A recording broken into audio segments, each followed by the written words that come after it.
Travel and solution ব্লগে আপনাদেরকে স্বাগতম। আজকে হুন্ডা ড্রিম নিয়ে একটি গুরুত্বপূর্ণ আলোচনা করতে যাচ্ছি এবং এটি এমন একটি আলোচনা যেটি সবার জন্য উপকারী হবে আমি মনে করি।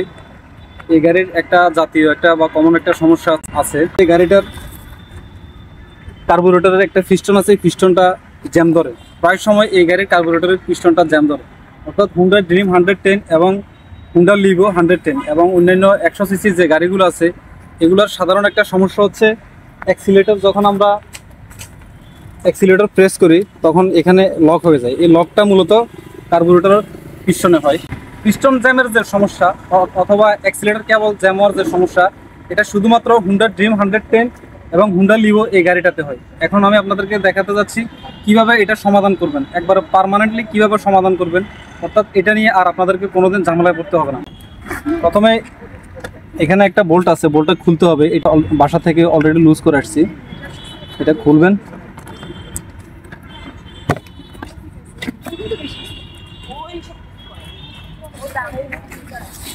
এটা খোলার পরে রাস্তায় যখন এই গাড়িটি বন্ধ হয়ে যাবে তখন 10 কিলোমিটার 5 কিলোমিটার বা টেকনিশিয়ানের জন্য অপেক্ষা করবেন না আপনারা কেউ, এটা খুলে ফেলবেন। এটা কোনো একটা মাইনাস স্ক্রুড্রাইভার অথবা এটাকে ফ্ল্যাট স্ক্রুড্রাইভার বলে, যদি থাকে এটা খুলে ফেলবেন। আর যদি আপনাদের কাছে না থাকে তাহলে আজকে এই গাড়ির এই মাইনাস স্ক্রুড্রাইভারকে এভাবে ধরে একটা হ্যামারিং করবেন। হ্যামারিং করলে এটা যখন এদিকে ঘুরবে তখন এটা লুজ হবে। এটা কিছুটা লুজ দিয়ে রাখবেন। যাদের গাড়ি কখনো জ্যাম হয় নাই বা যাদের গাড়ি জ্যাম হচ্ছে আপনারা মেরামত করছেন, আপনারা এই কাজটা আজকে বাসা গিয়ে করবেন। হালকা লুজ দিয়ে রাখবেন, পরবর্তীতে যখন আপনাদের রাস্তাঘাটে সমস্যা হবে তখন আপনারা নিজেই কাজটা করে ফেলতে পারবেন। তাহলে আমি লুজ দিয়ে রেখেছি, মানে আমি সবসময় এইভাবে রাখি। দেখেন আমি লুজ দিচ্ছি।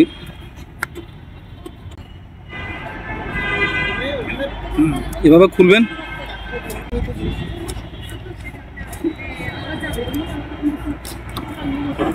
এটা খোলার পরে এখানে পার্মানেন্ট সলিউশনও আছে এবং যাদের ইনস্ট্যান্ট সলিউশন দরকার তাদের জন্য এই ভিডিওটি। যারা পার্মানেন্ট সলিউশন করতে চাচ্ছেন তারা এটাকে উঠাবেন, উপরের দিকে উঠাবেন। এটা উঠাবেন। এটা হচ্ছে একটা পিস্টনটা আপনারা বের করবেন। কোনো প্রকার কোনো চিন্তা না করে পিস্টনটা বের করে ফেলবেন। এখানে গাড়ির কিছুই হবে না, একটু জাম আছে। হ্যাঁ, একটু জাম আছে।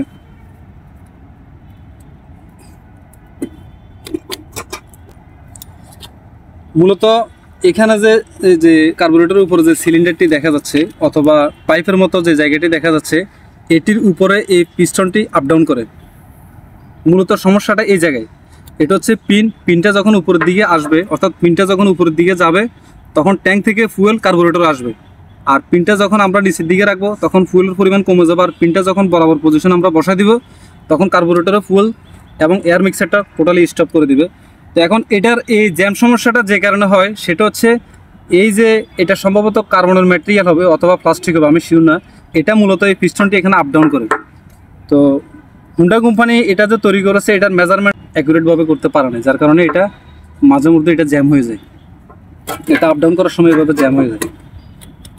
এটা আপ ডাউন করার সময় জ্যাম হয়ে যায়। এটা জ্যাম হয়ে গেলে আপনি যত অ্যাক্সিলারেশন করেন এটা উপরের দিকে উঠবে না। মূলত সমস্যাটা এই জায়গায়।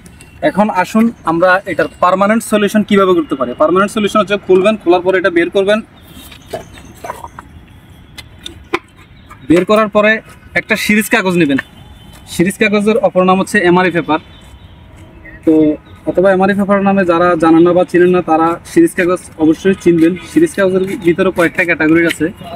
সিরিজ কাগজ কিনবেন 0.25 মিলিমিটার, অর্থাৎ 0.25 মিলিমিটারের একটা সিরিজ কাগজ কিনবেন। সর্বোচ্চ 5 টাকা খরচ হবে। সিরিজ কাগজ কিনে এটা পুরোটা ঘষে ফেলবেন, এখানে হাত দিবেন না। এটা পুরোটা সিরিজ কাগজ দিয়ে ঘষে ফেলবেন। ঘষার পরে আপনি হাত দিয়ে দেখবেন উভয় পাশে স্মুথ আছে কিনা, কারণ স্মুথ যদি না থাকে তাহলে আপনার সমস্যা মোটেও সমাধান হবে না। তো এটা পুরো পাশে এদিকে অর্থাৎ সামনে পিছনে এবং মাঝখানে পুরো ডায়ামিটার ভালোভাবে সিরিজ কাগজ দিয়ে স্মুথ করে ঘষে ফেলবেন। ঘষার পরে পরিষ্কার করবেন একটা টিস্যু দিয়ে বা ভালো একটা ন্যাকড়া দিয়ে। পরিষ্কার করার পরে এখানে কিছু নতুন লুব্রিকেন্ট নেবেন বা ইঞ্জিন অয়েল নেবেন নতুন। এবার দেওয়ার পরে এখানে কিছু দিবেন। আর এদিকে কোনো ময়লা আছে কিনা একটু হাত দিয়ে চেক করবেন বা একটু পরিষ্কার করে দিবেন। করার পরে এটা এভাবে লাগিয়ে দিবেন। এই দেখুন আমি লাগিয়ে দিচ্ছি। আপনারা এটি যেভাবে খুলছেন সেভাবে এটি আবার লাগিয়ে ফেলবেন। এভাবে লাগিয়ে এটিকে ঘড়ির দিকে ঘুরাবেন, অর্থাৎ ঘড়ি যেদিকে ঘুরে দেয়াল ঘড়ি এদিকে ডান দিকে ঘুরাইতে হবে। এটাকে ক্লকওয়াইজ ঘুরাবেন। এই দেখেন আমি হাত দিয়ে লাগিয়ে দিচ্ছি। এবারে এটা এক হাত দিয়ে না, এটা দুই হাত দিয়ে হলে জিনিসটা ব্যালেন্স হবে আপনার। এইভাবে লাগিয়ে দিবেন, লাগাইতে অনেক সোজা হবে। হ্যাঁ।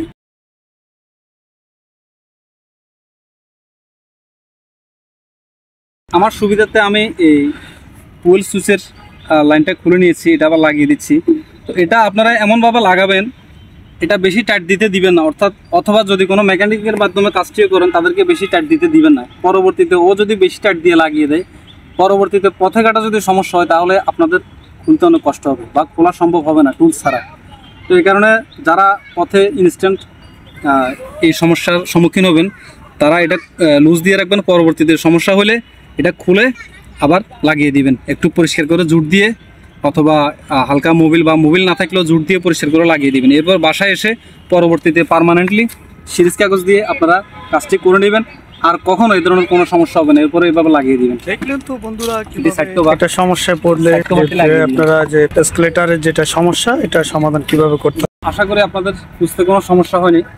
আপনাদের যদি কোনো সমস্যা থাকে বা বুঝতে কোনো সমস্যা হয়, বা যে কোনো মোটরসাইকেলে যদি কোনো সমস্যা আপনাদের থেকে থাকে বা জানতে ইচ্ছে, তাহলে অবশ্যই লাইক কমেন্ট করবেন আর চ্যানেলটা সাবস্ক্রাইব করে দিবেন। সবাইকে ধন্যবাদ।